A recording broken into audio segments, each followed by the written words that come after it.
Welcome, Flames fans, to a very special episode. Flames Unfiltered Hockey Podcast joins forces with the Red Mile Rundown for one big episode of Flames Hockey Roundtable with myself, Brad Burud from Flames Unfiltered, Kyle Lewis from Flames Unfiltered, and from the Red Mile Rundown, John Easthope, and from the Red Mile Rundown and FlamesNation.ca, Robert Munnich. Welcome, everybody. This should be very, very entertaining and a lot of fun. Yes, it should. Appreciate you having us on. There's a lot to talk about. I'm sure we're going to get fired up here talking about some of these topics here. It's going to be a good time. Yeah, it shouldn't take us long to get into it. I tried thinking about, like, is this better to do this with us four when we're fired up and hot about our team, or would it be more fun to do it if we were like on a 10-game win streak? But it is what it is right now, and it has been it's been trying, to say the least. Yeah, we're not be able to talk about a 10-game win streak for a while, so we can just ditch that idea and dive into what is, right? What? It's been going great, hasn't it, boys?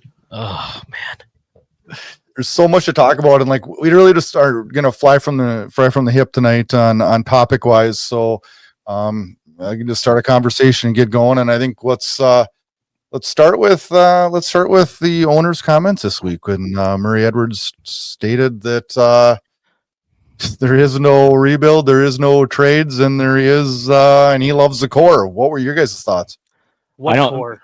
What's the core? I asked the same thing. I don't know. You're right. You're totally right. It's hard to determine really what is the core. Is Wpg and then the young talent and Backlund probably the core? Is that what he's talking about? I don't know. It's got to be like a mix of the veterans and the young guys. It's got to be Wpg, Cgy, Huberdeau, Backlund, Coleman, like those types of people. And then it's probably your Wolf, Parekhs, and Coronados. I mean, that's the core of this team, and he loves it. He loves this core. How could you not love this core? They haven't scored a goal in 120 minutes now. I was like, my jaw dropped when I heard Darren Dreger say that. I was like, I can't believe that Murray Edwards loves this core. He's like doubling down on it. It's insane. It really is. Yeah. Do you guys think there's any chance that this could just be like, I don't want to say like they're just blowing out stuff out there that's not truly how they feel, but in a way it almost is. They can't honestly sit and believe this, and they can't honestly believe that this team's going to turn it around.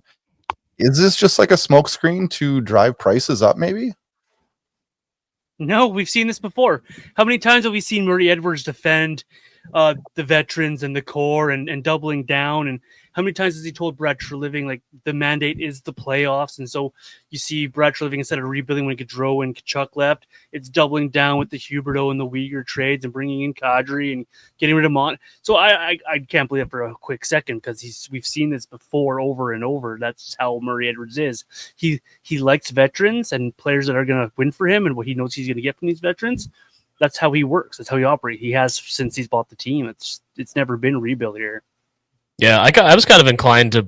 I was starting to believe, I should say, that it might be different this time with some of the trades that Conroy had made and some of the young guys actually getting a chance. It seemed, and that's how we saw the emergence of Wolf and Coronado.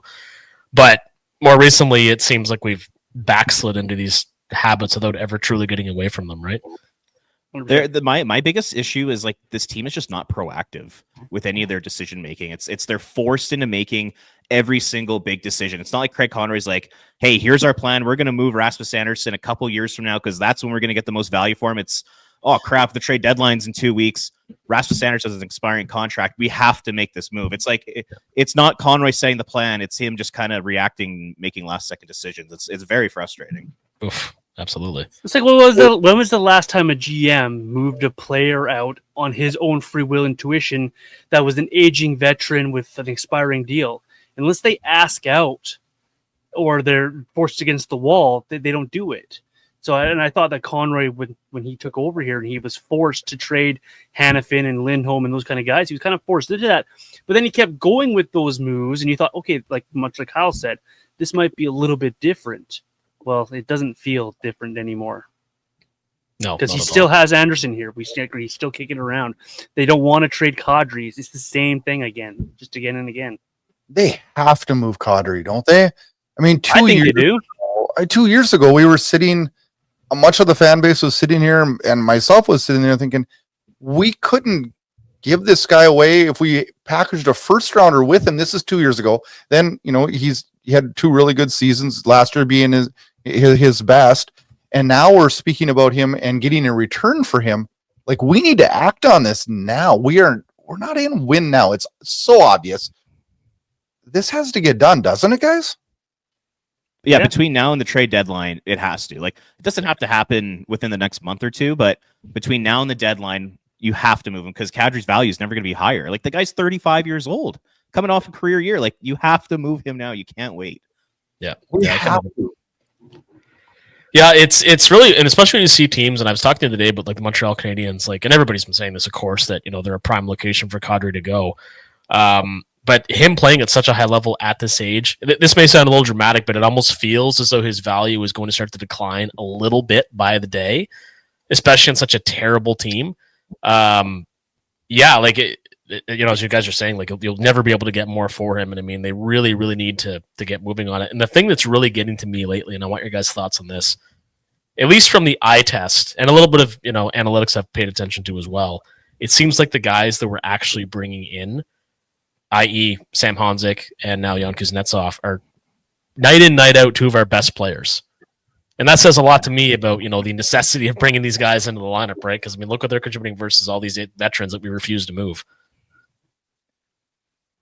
No, yeah. I totally agree. And another thing too is, like, if you end up moving a couple of these players out, then you can bring up a Rory Cairns who's lighting up the AHL. I think he's got 13 points already this season. You can bring up Matt Vagridin. You can bring up Hunter Brustevich. Like you said, Kuznetsov's been fantastic. All of a sudden, there's the real youth movement. That's what the fans want to see. I think the fans are sick and tired of watching this group of veterans right now. It'd be really nice to get kind of that influx of youth. I think Flames fans would absolutely love that. I couldn't agree more with you there, Kyle. Yeah, do you guys ever remember a point in time where we had a fan base that wanted a rebuild more? I don't even want to call it a rebuild. Like, it is a rebuild in a way. Well, I don't think we need to tear it down to the studs because we have some foundation for the future. I truly believe that.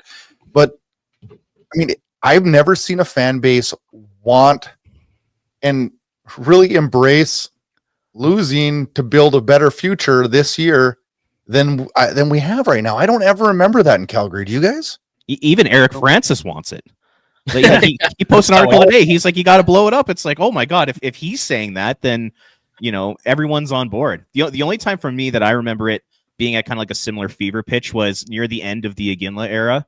That kind of 2010 to 2013, I think Flames fans were pretty desperate for a rebuild back then. But now it feels like the entire fan base is united right now. It just feels like the people that don't want to tank, like they're jumping on board. You know, I'd say now is probably the biggest fever pitch for a rebuild. But I remember back in those like end of the Iggy days, there was definitely kind of the same sort of thing going on. Yeah, it was like, that was really, really, like, that was tough too, because in that case, as we all remember quite painfully, the return on that trade as well as the Bullmeister trade was just abysmal. And that's what you can expect the longer you hang on to these guys, right? Mm-hmm. I think a lot of fans are realizing what I have. I'm not team tank, but I team realize what we are, right? And so you're a team that has good pieces, but where's your elite talent? You look at teams like San Jose and what we saw with Bedard that did what he did to the Flames on the weekend. How do you not want that, right? Like sure, rebuild's going to be a lot of losing and there's going to be some pain there, but you realize what you have here. You're not winning with Huberdeau and Kadri leading the way. Great guys, good hockey players. They're not going to give you a cup. They're not going to McDavid you guys to the Stanley Cup final. It's not happening that way. So these are young elite players. There's only one way to get them, and that's draft them. So if you're not going to draft them in the top 3, you're never going to have these guys. And Flames have never, ever picked in the top 3, so it's about time we do. Well, John, to your point, the guys you just mentioned, I mean, those pieces, like the Kadris, the Huberdeaus, probably Backlund, Coleman, they're great, phenomenal supporting pieces on a better team. Yep. You know, Kadri and Huberdeau on a second line elsewhere would be phenomenal. Right? They're just completely miscast on this roster, so well said. Yeah, and it's not just those two either. Like, you go through the whole roster, and everyone's probably playing a line or two above where they should be. How good is Backlund as a 3 or 4C somewhere else? How good is Morgan Frost in that 3C role somewhere else? How good would Coleman be in a third-line role somewhere else? Like, we're playing these guys above their skis and thinking, these guys will do, right? These guys will push ahead, right? So you got, like, 3 second lines going on here rather than having a first line, and it's just It's not you don't win that way. Like, sure, St. Louis, people are going to throw that example in our face, but they still had first round draft picks on that team. They still had high draft picks on that team that still got that. So you have to get your top end guys in here, and you need your Kadris and your Hubertos as good supporting pieces, but you don't have the pieces to support yet to get yourself a nice winner here. So I think that's what the Flames really are for me. Like, whether it's McKenna, whether it's somebody else in the draft, somebody who has to come in here and be the difference maker. You're just not going to get that unless you're trading your whole franchise for one guy or you're drafting high in the draft. So why not? Yeah, and like another thing people aren't talking about is, like, I see all the people who don't want to bottom out. They'll say, well, look at Nail Yakupov and Ryan Murray and all these top picks that didn't work out. Well, the next two drafts are stacked at the top. At the very top of these next two drafts, they're stacked. This is not a Yakupov draft. This is not a Ryan Nugent-Hopkins draft. This is probably not a Connor McDavid, like an Austin Matthews or Jack Hughes style draft coming up here. There's really, really good players available at the top of this draft, and it's one of the reasons why I think that for the next 2-3 years, bottoming out's not the worst thing. Yeah, for every Yakupov that's out there, there's a Leo Carlson that's out there. Like, there's always an example of good in the bad, and you may not hit on every single first-round draft pick. We've seen here in Calgary how many Brent Cron will come to mind for a lot of people. Daniel Tkachuk will come to mind for a lot of people. You've had your high-end first-round draft picks not work out. We've seen it here before, but the chances you draft in the top 3 and get a stud is outweighs the 1 or 2 that aren't going to make it. And you get a player like Yakupov. He was still a good player, just maybe not number 1 overall good, but you still can find those guys if you put yourself in that position. And I'd rather take the chance drafting 1 or 2 than drafting 17, 18 and barely missing the playoffs. Absolutely. I mean, I was never really team tank, and I could still say that right now, but like, we're not tanking, and we're still gonna, I truly believe that the way things are headed, we're going to be in that top 3 more than likely. The challenge is there to make sure we get the right guy, and there's never a guarantee. I was always really leery about hearing the word, rebuild and tank, and because I think of the Buffalo, the problems there, and there's no guarantees when you're doing this, right? But you keep putting the right pieces together, and you mix them with a backline centering your fourth line, and and find the right pieces. This can go quicker than we think.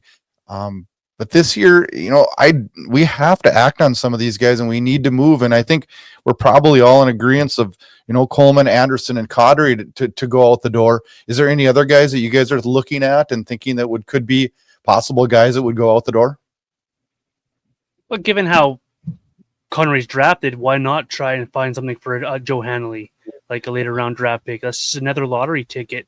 If they're not nailed down and they're not essential to your rebuild or your future here, why not ship them out? Like, so I would go as far as say is Pahal and Hanley should be on that list. Even Backlund should be on the list if you find a taker. Coleman's definitely on the list, like you've mentioned. Like, so I don't think there's anybody really off limits when you're in the position you are as the Flames, because it can't exactly really go worse, can it, than 32nd overall, 32nd power play overall. You're scoring just over 2 goals a game. It can't get much worse, so why not trip everybody out who you can get a draft pick for? Because you've seen how Conroy's drafted the last couple of years. It's a lot of great young prospects and lottery tickets he's put in the system. Keep going with that process. Yeah, I think one of the guys that comes to mind to me as well, it's an expiring contract, is Ryan Lomberg, because as much as the draft is all crazy, sometimes to see him out there doing cardio, teams still covet Stanley Cup winners and, fourth line energy guys. So Lomberg can fetch a decent pick going to a contender somewhere, even if their intent is only to play him a handful of games down the stretch, right? So, to your point, John, like if it's not nailed down, like there's a market for all of these guys. And I think the Flames need to explore that as much as they possibly can. I mean, as you said, the results really can't be any worse. So that kind of gets me thinking as well, because a lot of the conjecture of late has been around Ryan Huska's coaching and how it's seemingly increasingly noticeable how ineffective it is. I mean, the team's not scoring, they're not generating any high danger chances, which Robert, you've commented a lot on as well. Would you guys, I know it's unlikely with the 2-year extension hand that Huska would get the bullet, but would you rather the team continue to go the course with Huska and continue to get these abysmal results? Or would you be in favor of a coaching change if that were actually something that was on the table? the Flames ownership group, they've proved in the past that they're not afraid to fire a coach that still has term left on their contract. Most recent example, obviously, is Daryl Sutter. So I don't think ownership would be scared to do it. You know, the thing with Huska right now, it's like, I really like the person, and I think he's a really good leader, which I think are important qualities in a coach, but some of the lineup decisions are insane. Like truly insane. I really don't get it. And if you look at the development of all the young guys on the roster, particularly this season, they're all a mess. Like Coronado's having a terrible start. Zary has had a brutal start. Parekh, not on an ideal start. You know, you look at the young guys that are under him right now, and they're not thriving. You can even throw like a Morgan Frost in there. I mean, he's like 25 or 26, but you know, nothing's really happening there either. So as the days go by this season, it's kind of hard to imagine Huska as the long-term fit for this group, especially if they're going to go younger. That's going to be a tough one. Do you guys think that Conroy not having an extension could alter and affect a coaching change decision also? To me, it just seems odd that Huska's got an extension, but Conroy doesn't.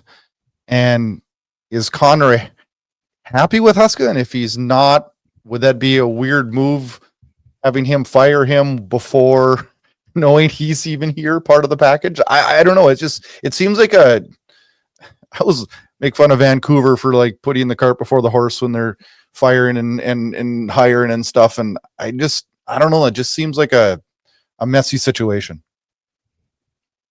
I don't know. I've never thought about that, actually, to be honest. So the one thing I'll throw out to you guys here, like, so Conroy doesn't have a contract, like you're saying there, Brad.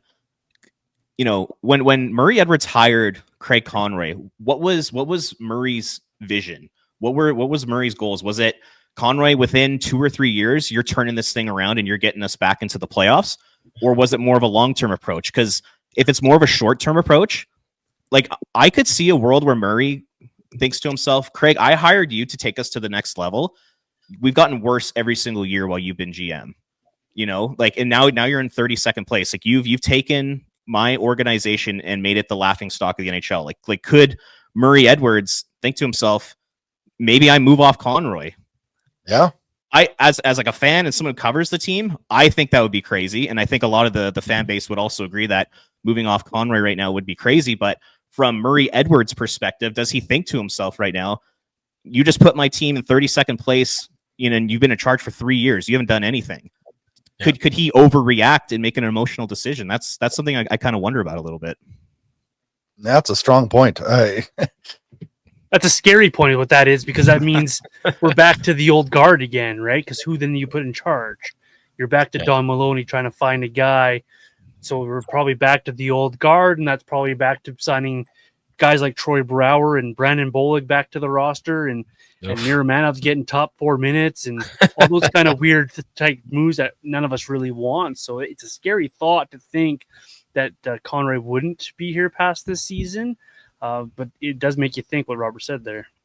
Yeah. And I think the other thing too, like, and you know, Brad, you mentioned the Buffalo Sabres, and I feel so terrible for Sabres fans because Buffalo is such a great sports town.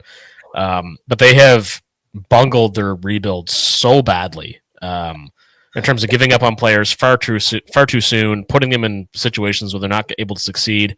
And that's my biggest fear is, you know, as we inevitably try to navigate this situation, is that, you know, we see these guys, like, you know, I think for myself anyway, and I've seen this, you know, elsewhere, like, I think it's been really, really detrimental to Parekh's development to be in and out of the lineup so much. And I guess I'll touch on that for a second. Like, I feel like Parekh is definitely a little undersized for the NHL, but that doesn't mean he's not an NHL player. It's just an adjustment, and, you know, he'll get there, much the same as Sam Honzik, who came in 15 pounds heavier this year, right? But these guys that are not getting opportunity, or they can't stick in the lineup because we play a Ryan Lomberg every night, or on D, it's been Jake Bean so often. Like, I don't trust this team based on their past. And John, you know, to your point, what they've traditionally done, I don't trust them to really ride this out. I don't trust them to reach out to another team potentially and say, hey, you know what, you know, Sharon Govich has had a rough year, but it's still a relatively friendly contract. We know the guy can shoot. You know, would you dangle a 3rd-round pick for him or something, right? Or a B-level prospect? Like, I don't know. There's so many questions about their ability to navigate this. If we could get out of the Sharon Govich for free, I would. Well, yeah, and I'm being optimistic here. I might package somebody with him. And I hate to say that because it sucks to have to watch a guy like him that we all thought. I don't know. Maybe you guys disagree with me, but I did. I thought this guy can score, right? And now I sit and I watch him, and he's just a shell of himself out there, and just it looks like he has no direction at all and no confidence at all. And it's like I sit and I wonder. I'm like, are we not like? I hate to throw this back at Huska, but there's a lot of situations, and Robert, you mentioned it with the line combinations. Do we really have to look maybe at Huska a little bit for his utilization and why some of these guys are off to a slow start? Because what we're seeing from Zary and Coronado, especially, it's starting to scare me. Because those are guys I look at for pieces of the future, right? Like I'm not really worried about the Lombergs and then I don't care because they're not part of our future. But I sit and I look at our depth chart and I see guys like Coronado and him struggling pretty miserably this year. He just doesn't look like the same player. And that's where I start to worry, and I start to worry about the coach's implementation and what's really happening behind the scenes there. Well, you look at guys and you talk about Sharon Govich there and how people are down on Sharon Govich, and I get those points too, but I'm going to defend him a little bit. You put a guy who's supposed to be one of your best shooters at 4C. What with Lomberg, and you expect him to get results? It doesn't work that way. And so to your point there, Brad, is you're having guys like Sharon Govich and Zary in 4 or 5 different spots over the course of 3 games. Well, how are they supposed to define a role? So we talked about this on our show a couple of weeks ago about Ryan Huska kind of overcoaching a little bit. Mm-hmm. The line juggling gets to be a little bit much after a period that doesn't go well. You're blending your top 9 again. And this guy's going there and that guy's going here. You got to kind of start setting some guys together and let them find roles within this roster. Coronado can't play on 3 different lines and 3 different nights and have the goals that you want him to have. Sharon Govich is never going to score on that 4th line when it's Ryan Lomberg skating alongside him. And what is Connor Zary going to be? Well, who knows, because you're playing center one day, you're left wing the next day, you're right wing on a day after that. So you got to find a little consistency in your lineup. So I like the point that you made there, Brad. Look at Huska a little bit here. Your line usage, man, your roster usage. Put these people in a place to succeed. Like, why are you trying to, shortchange yourself by using Sharon Govich at 4th line center? It just doesn't make sense to me. But this is where I can see in Brad's eyes, he's ready to start talking about Jeff Ward, because this is where he gets really pissed. I always revert back to that. It's like I always call it coaching panic, and when Jeff Ward, when we were blessed to watch him coach, I guess. He'd always, like, every time, like, anything, there's any adversity, it would just be like poof, like all over the place with the lines. And I feel like that's Huska now. And I sit and, I mean, I played hockey up to not a high level, but a high enough level where, like, you have to have some time to build continuity with players. You have to place players in the lineup in positions to succeed. And I agree, John. Like, having Klapka on the 1st line right wing makes no sense to me. Having Zary center the 4th line, we just have a bunch of mediocre players just miscast all over the place to me. Yeah. And to play devil's advocate, like, a little bit, like, I totally agree with everything you're saying. You got to have some consistency at the lines here. At the same time, you also do need these young guys to kind of step up their play a little 100%. Bit. Like, can't put all the blame on Huska. Like, you watch Connor Zary, and he just looks so slow out there. I don't see the speed. I don't see the acceleration like we saw from him in his first 2 seasons. Matt Coronado, there are nights when he just looks lost out there and has no confidence. Sharon Govich, kind of same thing. So those guys, they also need to take some responsibility. But at the same time, Huska, I do think he needs to do a better job putting them in positions to succeed. Because what I'm seeing is it'll be Connor Zary centers the 2nd line one night, and then the next game he's down to the 4th line center. Well, it's like, well, how could Connor Zary build any confidence doing that? But at the same time, when he does get the opportunity to play that 2nd line center, he's got to grab it and he's got to do something with it, Yeah, absolutely. And one of the things I've noticed lately too, to that point, is I've watched a fair amount of the Ottawa Senators in person twice in the last 2 weeks, and one of my best friends is a huge fan. So watching that team, which has a lot of good pieces, obviously, would play a much more up-tempo style under Travis Green, is certainly conducive. But, to your point about the players owning it too, you watch Matt Coronado. I thought this was just me, but the more I watch him, the more it feels like he's taking the same shot, but from 6-7 feet further back than he did last year. Like, he's not confident enough to step in past the top of the circle. Like, he's, and and Zary, like I said about Zary, it's the same thing. Like, he looks slow, he looks disengaged. And it's across the whole roster. I mentioned Kuznetsov and Honzek as 2 guys that have played quite well. Devin Cooley is the next name on my list of guys that have played really well, and he's got 0, most often, literally 0 run support. But I don't recall a team in recent memory that has struggled so much top to bottom, first line to fourth line, first D to 6D, 7th D.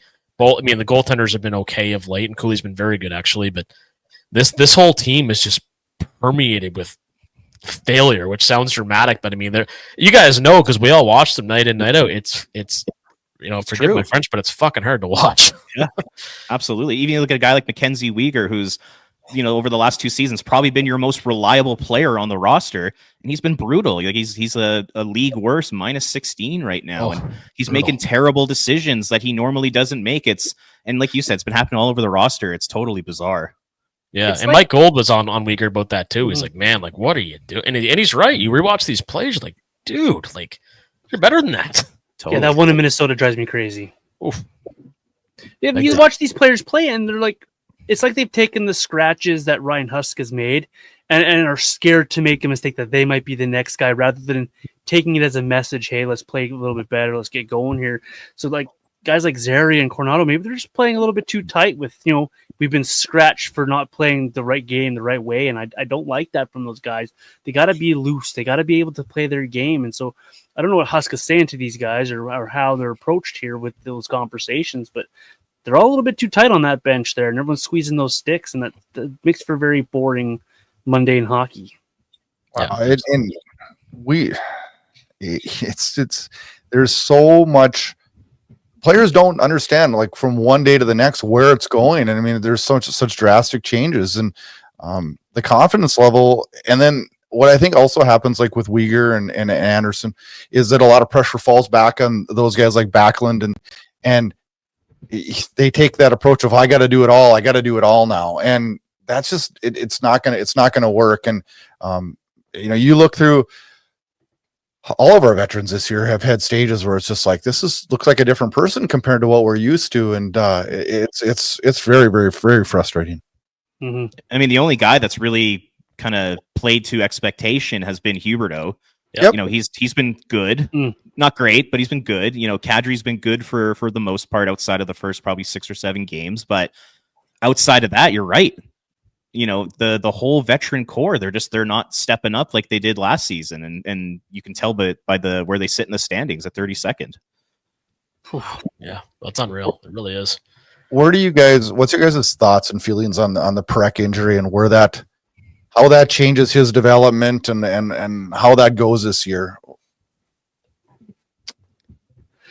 Well, it's a big learning lesson for him. He's got to learn how to take a body check at the NHL level. That's for sure. I think he's got to use this as a learning example of if you move that puck, you can't admire your passes like you could in junior. You can't dangle like you could in junior. So it's a little bit of baptism by fire with this injury for him. It might be a blessing in disguise a little bit too, as he can have a chance here maybe to reset a little bit. Who knows what his confidence is going to be at with this stuff, right? And it might actually set him up for an opportunity to go play at the World Juniors, depending on the timeline of the injury, maybe a conditioning stint in the AHL to maybe get some of his feet back underneath them. So it sucks to be an injured. No one ever want to see your guys get injured here, but this might be a blessing in disguise for Parekh. Maybe take a step back, pressure off a little bit here, regroup, and come back at it after. For me, it's just with Parekh, he's very casual out there. Mm-hmm. He's very nonchalant. It looks like he still thinks he's playing in the OHL.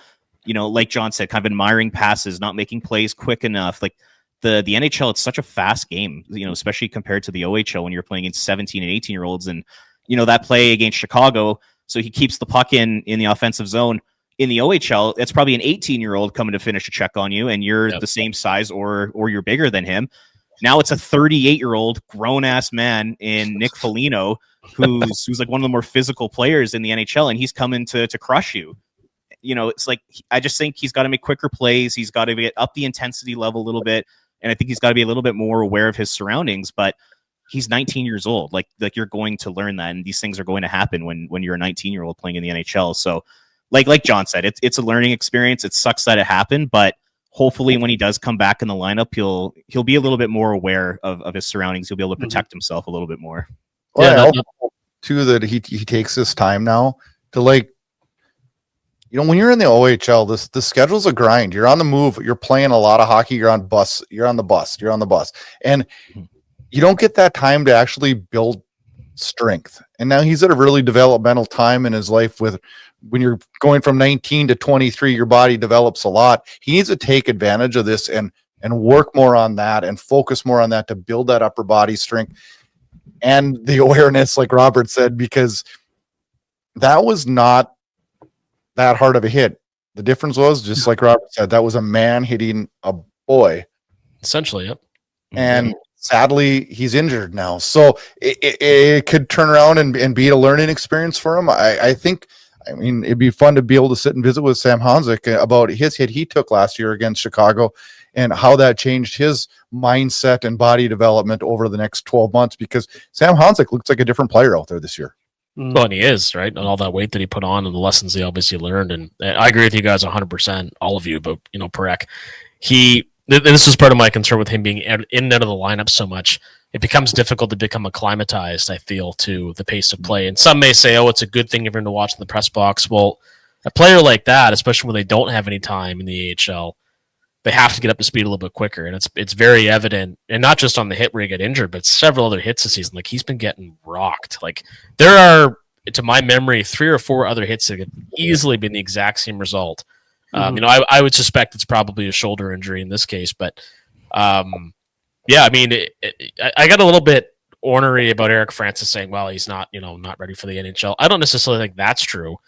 Physically, he's not, but I think that's an important distinction because the passing's there, the skating's there, the creativity, a little stifled, I feel, or very stifled at times under Huska system, sure. Yeah. But it's really the physicality that he has to adjust to. And John, to your point, I think the best thing for him, and maybe for the team as they bottom out seemingly, is that he does come back from injury and go to the World Juniors. Because he will play against a mix of, you know, the types of guys he saw in the OHL and some guys that have already played some pro. Yeah, for sure. I think it's also important that when he comes back, that these Flames stop playing him with everybody, right? Pick a guy. Like, absolutely. Robert and I chatted on our show about it. Like, he played with 4 different guys. Like, it's Bean one night, then it's Hanley for a couple of games. So here, play with Hall, who's playing on his offside. Find a guy for him to play with too. Someone he can learn from. Someone who knows that I'm gonna have to cover up for this guy. Someone like a Kevin Ball, for example, is a good example. You know, just somebody there that can help teach this kid as well. Hey, when we're out there together, go do your thing so I can cover up for you. You can go ahead, be mindful of where you are. Those kind of things, those lessons that he needs to learn. So it's not just coming back from the injury and being ready when he comes back. It's when he gets back, put this kid in a spot where he's going to succeed, because the last thing you want to do is put him out there again with, say, just random blow Joe Jake Bean, and he doesn't know what he's supposed to be doing. He doesn't understand. He doesn't feel comfortable with that one guy. And then the next night he's back with Joe Hanley again, and he's got to learn the whole lesson all over again. Put him with the guy. Let him learn and grow here.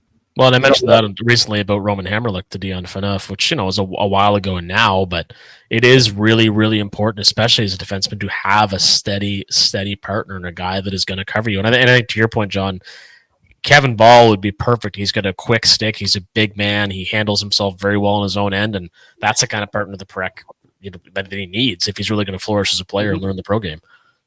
Robert, you brought up a point there, the nonchalantness of Parekh.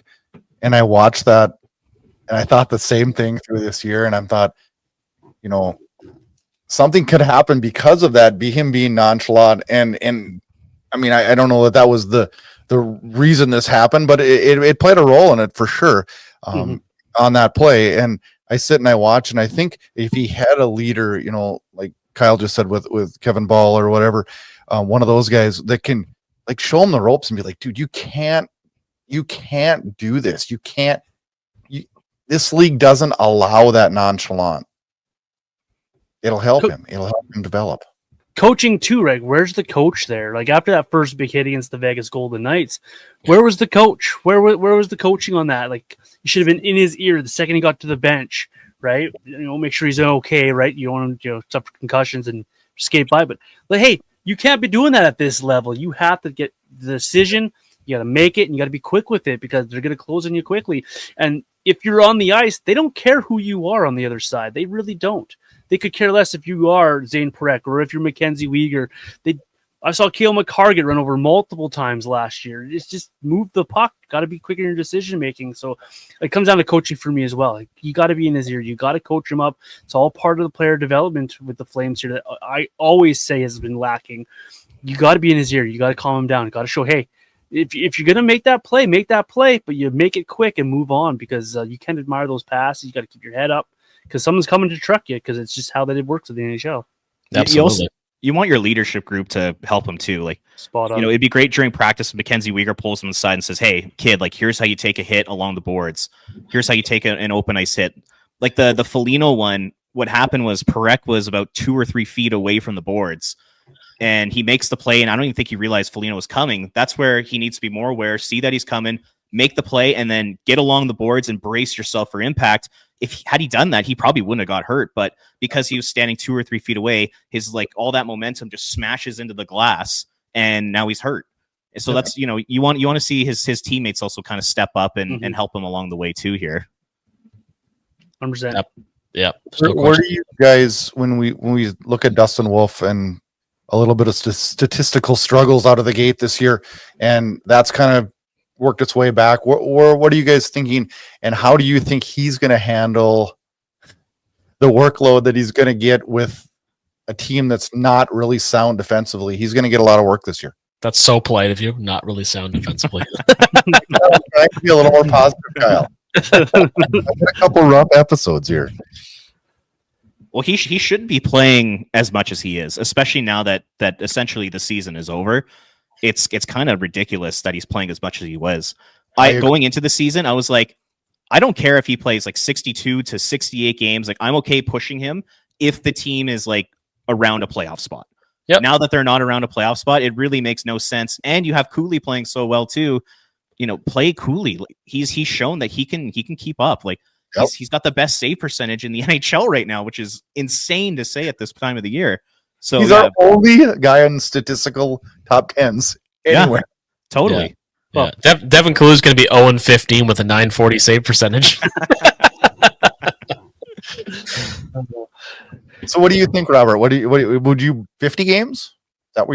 Is that kind of what you got in mind? Yeah, like 52 to 58 kind of thing. Yeah. Because he's still your guy. And Well, you want to play him like he's your guy, and you're paying him to be the number one. But, I think he's on pace for in the high 60s right now. Mm-hmm. That's just kind of insane to me. So, and like I said, Cooley's been outstanding. So play him more. Why not? Don't run your goalie into the ground in a lost season. Is that a sign that management hasn't accepted the fact that this team's not totally? Totally. I remember you posted, I can't remember what game it was after, but you posted a statistical, like what would have to happen for the Flames to make the playoffs. And we talked about it. That was painful. Yeah, I looked at my phone and said out loud by myself, I'm like, oh, Robert, why are you going to do that, man? Yeah. And we talked about it and obviously credited you on the show a couple weeks ago about like the realism of those numbers and what that meant. And I'm like, how can this management group not accept that? But I guess then on the flip side of that, what are they going to do? Are they going to come out and say, we're not making the playoffs? It's a tough line for them too. Like, what do you say? The management doesn't have to say anything. Their actions will tell you what they think. If you listen to Flames talk with Pat Steinberg on the Fan 960 in Calgary, he keeps saying that this management group was going to wait till that Thanksgiving in the United States, that arbitrary date that everyone likes to throw out there. And the point is well, why? What's going to change in the next 10 games that's going to change your mind with this Flames team is? So for me, the management doesn't have to say buckets. They don't. Just make the moves. Make the moves that signal what your team direction is going to be.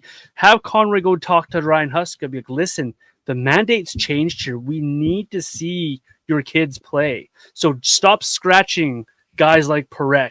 bring up Gridden. Let's play him. We have Jan Kuznetsov here. Play the pants off of this guy. So I don't think the management needs to say anything. I think their actions will say what they are.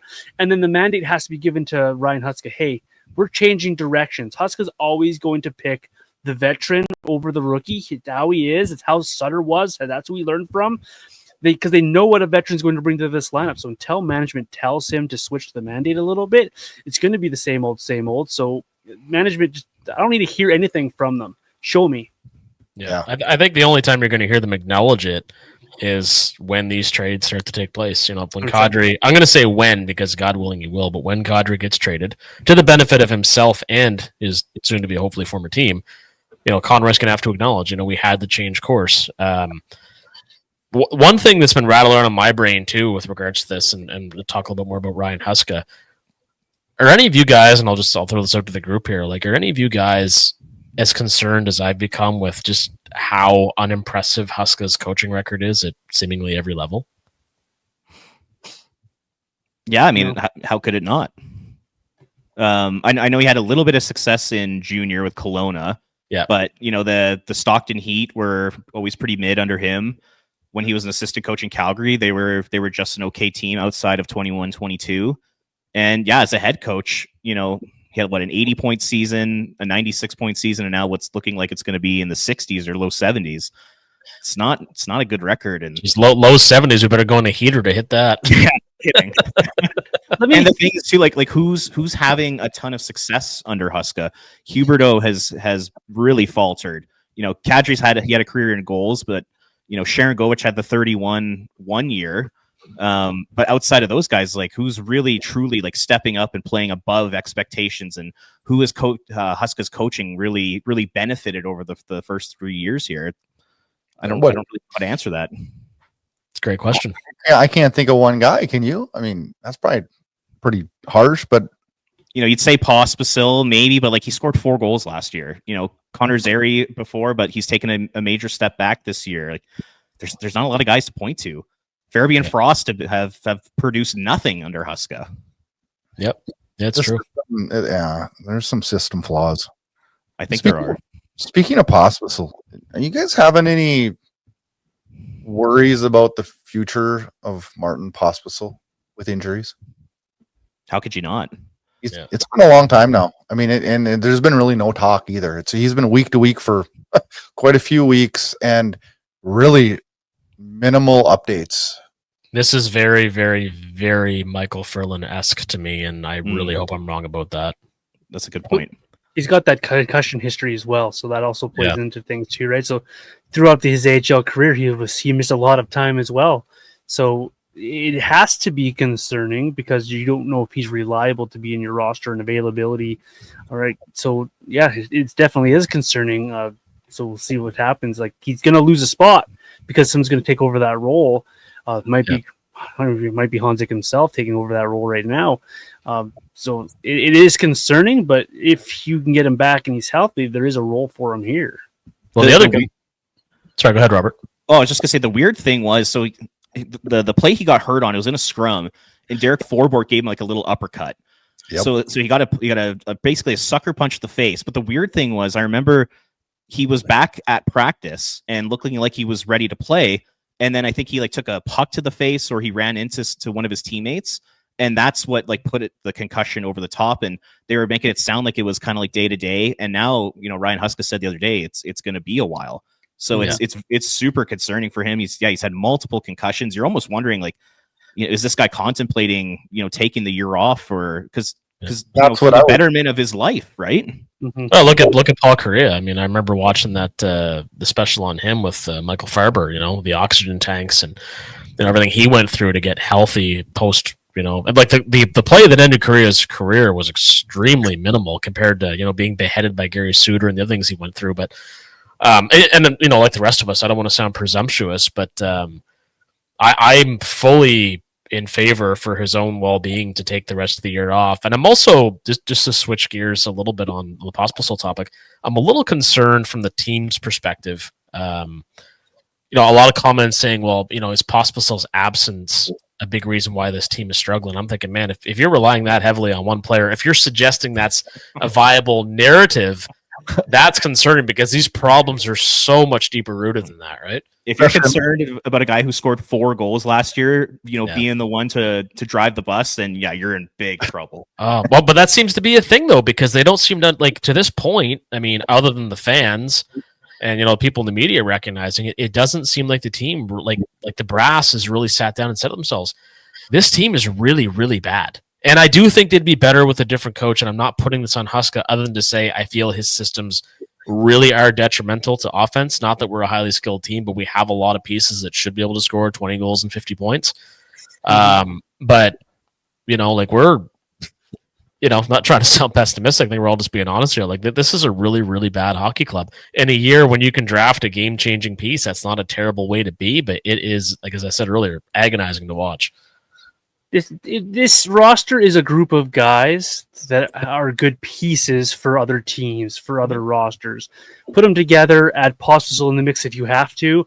It's still just a group of guys for me. It's just, you got a lot of the same style of player. You've got a lot of those middle six guys who, if you put, say, a Sharon Govich in Dallas, does he flourish better? Does a Blake Coleman go to another level in Carolina? So you got a lot of good pieces here. This mix is just not good. It's just not a good mix together, which is unfortunate because you do like a lot of these guys on this roster. Like, a big fan of guys like Frost and Farabee, what they can bring. They're just another part of the roster. There's more of the guys. So, and those who think Pospisil's the missing mixture, it's a bottom 6 winger. Like, is that really what the Flames are missing? Is another bottom 6 winger? We're missing high-end talent. This is clear as a bell. Watch the Colorado Avalanche the other night. I'm watching them against Edmonton.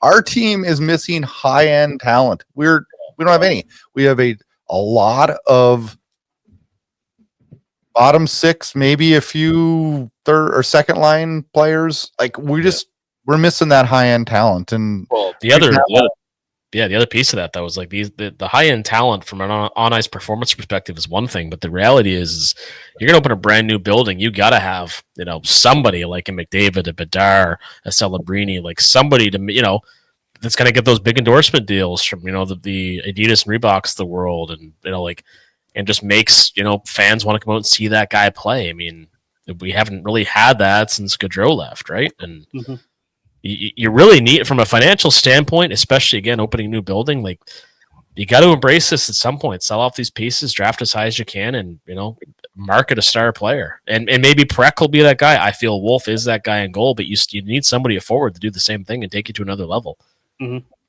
Completely agree. It's honestly kind of depressing when you're like channel surfing and you're watching elite teams, your top 10 teams in the NHL, and then you go and watch the Flames and you just see how far away these guys are. It's actually like kind of depressing. Well, to that point, and I mentioned this to Brad earlier. So one of my closest friends is a huge baseball fan. He got me big into it. I was at a bunch of games in Toronto. I had just one of the funnest years sports wise. And in return, he said he'd get more and more into hockey. And he texted me yesterday. He's like, "Man, this Flames team, like, this is brutal to try and get me into hockey." I said, "Dude, just wait for the draft, man. Like, I don't know what to tell you. Like, this is, I go to a lot of NHL games, not just Flames games, and this is from my memory the hardest group to watch play. And as we've seen some pretty bad Flames teams over our tenures as fans, right? Well, it's not even the high end teams. Like, I know what Robert's point is there, but it's like, I was texting him a few weeks ago. We recorded a show, and then when we watched the Sharks play the Red Wings on TV, and we were saying, like, this is a different sport than what the Flames are playing. With the excitement level, the skill level, the freedom these players were allowed. Like, Sam Dickinson was all over the ice creating, and Celebrini's been amazing for the Sharks. So it's not even the top end teams that get you excited. It's the Sharks, it's the Blackhawks, these teams that are rebuilding. Yeah. And then you flip over to the Flames, and you're like, whatever that Flames Minnesota game was the other night, it's not the same sport as what we're seeing in a lot of these other hockey games. Abysmal, I think, is the word you're looking for. Great word. That is a great word. But it's funny you say that, and there's so many things in this conversation of ours that it's just so easy to hone in on. But you talk about freedom to do things as a creative player, and I love that point from you, because what was really driving me crazy, I said this to Brad, I think it was last week, was Mackenzie Weegar after another loss had said, like, we didn't play Flames hockey, and I'm like, whoa, full stop. That's the problem. Flames hockey as it currently exists is about zero offensive creativity. There's no real chance taking, and it's basically trying to get a 2-1 or a 3-2 lead and hold on for dear life. Yeah, Flames hockey is your goalie stands on his head. You play good defense, quote unquote, and you score 2 or 3 goals. That is Flames hockey that Mackenzie Weegar is talking about. You can't win like that in the NHL anymore. You just can't. Yeah, when's the last team to do that that won a Stanley Cup or even won a playoff round, right? It's been a long time. What, the Devils in like the early 2000s? But at least those teams had some really skilled players, right? Yeah, And Patrick Iliosh, Alex McGillney, Well, and those teams also could defend for more than 40 minutes. Yeah, right? So we'll close with this one. One last question. Who gets moved first? Oh, great question. I personally hope it's Rasmus Andersson, because as every single game goes by, his trade value seems to diminish because he's playing so bad. This is now an entire calendar year where this guy doesn't even look like a top 4 defenseman. He's making really dumb mistakes that top 4 defensemen just don't make. It's bizarre what's happened to him because he was so good for so long. Yeah. And this past calendar year, it's been a train wreck. And then on top of that, he makes those bullshit comments about, the 10% of the fan base, and because they want to rebuild and they actually want to watch a winning team. That really rubbed me the wrong way. I think it rubbed a lot of fans the wrong way. Absolutely. It's a tough way for him to leave the city of Calgary because he has been a really good player, but between his play on the ice and those comments and his attitude, I would like to see him get traded as soon as possible. And I would too, but do you just to come back to the original question, do you think he will be the first one to go? I do, because he's an expiring contract, because Conroy's going to be forced into trading him. I do think that he'll probably be the first one to go. John, what are your thoughts? Yeah, for me, it's how fast does Nazem Kadri get fed up, right? So he's a fiery competitor. It's a good point. If he pulls, and he's not the same player as Zadorov, but if he pulls a Zadorov move and asks out, I think that he'll be gone within the week. But if he stays to the deadline and he doesn't ask out, then I'm with Robert on this one with Rasmus Andersson because of the deadline that Andersson has with the expiring contract. Kadri could very well be a flame the rest of the season and get traded at the draft. And they make an off-season type of move. I can see that happening. So for me, it's how fast does Kadri get fed up and ask out? If it's not Kadri right away here, then I think it is Andersson too. Is there a more quintessential playoff run piece you want to acquire over and above Nazem Kadri? I don't think so. No, literally not in the NHL. Yeah, especially if I'm Carolina or Montreal, like those teams that need a second-line center. Yeah, I'm doing everything I can to persuade him to come to my team. Yeah, Brad, what do you got? I'm trying not to be negative here, but why does my gut tell me that Kadri doesn't get moved this year? You guys, I really love the Flames fan. I am deathly afraid that we are sitting at the draft next year going trade Kadri. It scares me. It really does, you guys. I think Anderson's going to get moved just because, we're obviously not going to let him just run out, but I think the return's going to be very underwhelming, and I'm just super worried that Kadri doesn't get moved when I think we could get a really good return right now. We need to act on that for the betterment of the future for this organization. Oh man, it's essential. I think it's going to be Andersson first for all the reasons that have just been stated, and then I think maybe Coleman after. Kadri, I can see a bidding war type situation as long as they cash out when they should. There's a part of me that worries he's going to pull a Joe Sakic and hang on to him the way that he hung on to Duchesne. Now, mind you, in that case, Sakic got a king's ransom for Duchesne. But the Kadri one, you have to trade him in season to maximize his value. Somebody is going to say, we're going to give you this, this, and this, and Connor's going to go, oh, wow. Throw in another first and it's done. They'll go, here you go. Mm-hmm. You guys, there's so much fear in me, too, of one of these guys getting injured.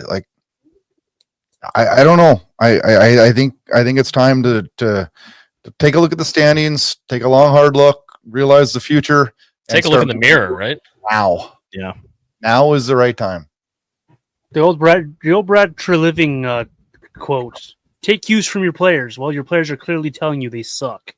So let's fix it. I thought you were going to go with the soup quote. No. When you said that, I'm like, oh, we could go a lot of directions here. Oh, man. Wow. Yeah, I could have pulled up the old Jay Feaster one with the intellectual honesty, but I went the lesser of two evil roads there. Stop that, he says. Don't remind me of the Jay Feaster years. Those were dark days. Yeah, we're good. No, then I'm going to say we're going for it. We're at like 40 points with 10 games left. Was Jankowski our last number one center that we were going to draft? Yeah. Oh my god. Hey, he's going to be the best player in that draft. You mark his words. Joe Newendijk, baby. Dyke, yeah. Oh. We're almost kind of in Feaster days right now in the sense that the team is really Easy. bad, but Easy. ownership wants to be competitive. I'm not saying Conroy's Feaster. I'm just saying the team's not good, but they're still kind of pushing. They still want to remain competitive because that's what Murray wants. It's kind of ugly right now. He's the guy I worry about. It's Murray Edwards. Yeah, nothing says competitive like shutout in 2 straight games. Right? Oh, it's just a mess. You know what though? Like he's got to look though and look at the big hole in the ground and be like, okay, like this isn't going as scripted. I need a premier guy. Like he's got to come to consensus on this. You guys, You'd think so. He's got it. Murray's looking at it. How fast can I get back to even on this project? How fast can I get back to even? That's how he works. But if he's a good, his fastest way back to even is Connor McKenna or whoever goes first. That is his fastest financial gain. It is. Totally. It's his fastest financial gain. I agree, but he's going to think playoffs, right? You know that's how he works. So that's the fear. But Robert, the math doesn't work, does it? We're not going to the playoffs. Nope. No, unless they can pull out 7-20 hockey, it won't happen. But like John's saying, maybe he's thinking for the 27-28 season, we have to get in. And that's when he starts to push, some futures into trades and making mistakes in free agency. That's what I worry about is 27-28. It's not let's get superstar talent in the building. It's let's get into the playoffs. And that's what kind of worries me about Murray. Oh, yeah, 100%. Find this year's Tony Amonte and Darren McCarty and bring those guys in here. We got that was a fun year at least. I did, and I talked to Darren McCarty about this a few months ago. We played against each other in a charity tournament, and he said Andrew Ferentz was there too, and Sean Donovan. There was actually a lot of excellence there. Holy name! All those guys said the same thing. They're all part of that team. They all said, "Man, we should have won that series against the Ducks." I'm like, I know you should have. Yeah. Anyway, worst game 7 of all time. Agreed. Yeah. Yeah. A lot of wasted talent in those years. Oh, there wasn't there? Well, this wasn't as depressing as I thought. So no, we could keep going. We just started with the Jay Feaster talk. We can keep going. Oh, we could go for hours, and I would like to do this again with you guys. It's been a lot of fun, and I hope you guys had as much fun as I did because you having a round table, especially with so much to talk about. There really was. There's a lot going on in Calgary, and a lot of anger, right? I think it's more. I think it's less anger, and it's more just we're fed up. Like it's time now. We all realize that what this team is after this amount of time. It is what it is. Let's fix it, and the only way to fix it is let's get some talent. Well, and the thing is too, I don't. I'm going to end my part in this with a little bit of optimism. I don't think they're that far off from being good. I think it's an eventual coaching change. I think that is going to be necessary because the message is already worn thin. It seems it's the influx of some talent, which is going to mean getting guys like Brustevich in the lineup, Parekh developing, whoever they draft this year, Reshny and Potter when they're ready, Hanzik, like I can go on and on, but I really think this could be a playoff team, by the time that new building's open, if they start selling pieces right now. But we'll see. Yeah, you see most rebuilds, they're 6 to 8 years. I really don't think it would take that long. I think if you bottom out for a year or two and you get some elite guys in the draft, I think you could turn around pretty quickly. I'm right there with you, Kyle. 100%. If we get a top 3 pick, you guys, and then we somehow can get another pick later on in this draft. I mean, 3 years, 4 years, we could be back to a fairly respectable team. I agree. Totally. Yeah. There's some positivity. We better stop right now. Yeah, right? If we start talking about feasters tomorrow, I'm going to start drinking, so that's not good for anybody. Thanks so much, guys, for joining us, and it's been a lot of fun, and hopefully we can do this again in the near future. Make sure you check out Red Mile Rundown and Flames Unfiltered. We both put out podcasts every single week. Thank you guys so much, and hopefully the rest of the week goes real well for you guys. Thanks for having us. Yeah, thank you. It was awesome. Thanks, guys.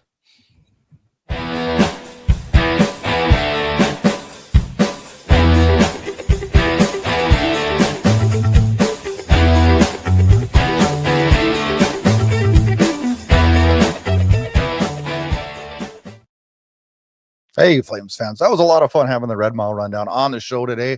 What lies ahead this week for the Flames? St. Louis. Yes, Tuesday night, Calgary in St. Louis. As the losing streak, goalless streak continues, we'll see if the Flames can break out of that. Thursday, the San Jose Sharks come down to the Saddle Dome to take on the Flames. That'll be a lot of fun to watch that game, to see the young talent in San Jose with Celebrini and everybody there. That'll be a good time to watch that game. And then Saturday, Winnipeg comes to town for a hockey night in Canada battle. That one's always a good, fun matchup. One of my favorite teams to watch play is the Winnipeg Jets. Thanks to all our new followers this week on X and Facebook. A new contest drops this week.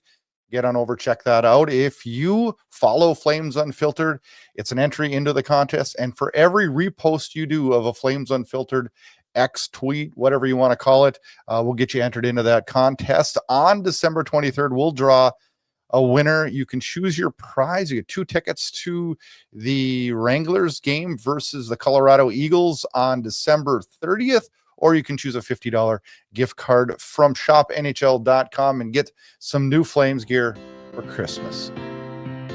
Well, this losing streak has been very, very trying on all of us, and we try to keep today's episode as positive as we could. We are back next Tuesday for a drop. Kyle Lewis and I look forward to another week of talking Flames hockey. It was a lot of fun working with the Red Mile Rundown on this episode. I hope that we can do that again in the near future with them, and I hope that all the listeners enjoyed listening and getting their take and not just Kyle and I's every single week. So make sure you check out their podcast. Also, I would also like to thank both John and Robert for joining us on the show. You can find John at Vintage Hockey 24, and you can find Robert at Ring of Fire Cgy, and you can also find Robert on flamesnation.ca.